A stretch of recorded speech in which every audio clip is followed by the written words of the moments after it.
Steelmaking began around 1800 years ago in ancient China, but it became more widespread with the advent of the Bessemer process in the mid-19th century.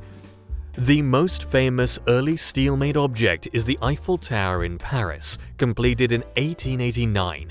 It was one of the first large structures to be made from wrought iron and steel, showcasing the strength and versatility of steel in construction.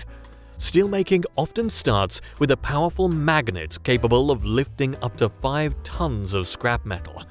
This metal, once collected, will undergo a transformation into steel bars or pipes. The scrap is then placed into a large basket, which weighs itself a hefty 30 tons, yet has the capacity to hold up to 60 tons of metal.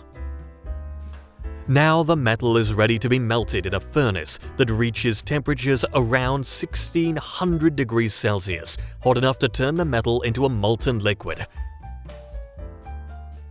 It is heated by electrodes and natural gas burners. The contents of the basket are poured into the furnace, where the metal pieces mix with the molten steel, which remains at the bottom. At these extreme temperatures, the 60 tons of metal will melt in approximately 1 hour. This process triggers a reaction, while an aeration system works to vent the smoke generated. Next, the cover is placed on the furnace, and the ventilation system, including the fume hood and exhaust fans, is activated to manage the fumes. This system draws out the smoke produced during the melting process. As the metal melts, impurities within the liquid rise to the surface, where they form a layer. At this point, a technician collects a sample of the steel and assesses its chemical structure.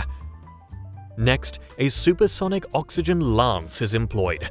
The lance injects oxygen into the molten steel, lowering its carbon content, homogenizing the mixture, and accelerating the melting process. A ladle is placed beneath the furnace to receive the molten steel. The liquid steel flows smoothly from the furnace into the ladle. The ladle can hold up to 115 tons of molten steel. An overhead crane, capable of lifting 180 tons, transports the ladle filled with steel. Additives are then introduced to achieve the desired steel composition. At this stage, the electrodes are removed from the furnace ladle.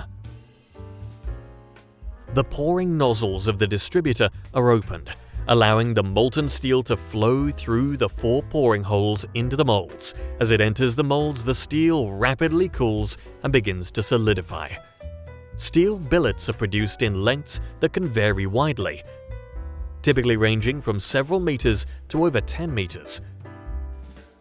The billets are transferred to the flattener, where powerful rollers compress them, shaping them into the required form and size. As the production process nears completion, the steel shapes move along a conveyor at a controlled pace. Once they reach their target dimensions, they are placed on a cooling bed, ensuring they cool evenly across their entire length. Thank you for watching, and see you in another episode.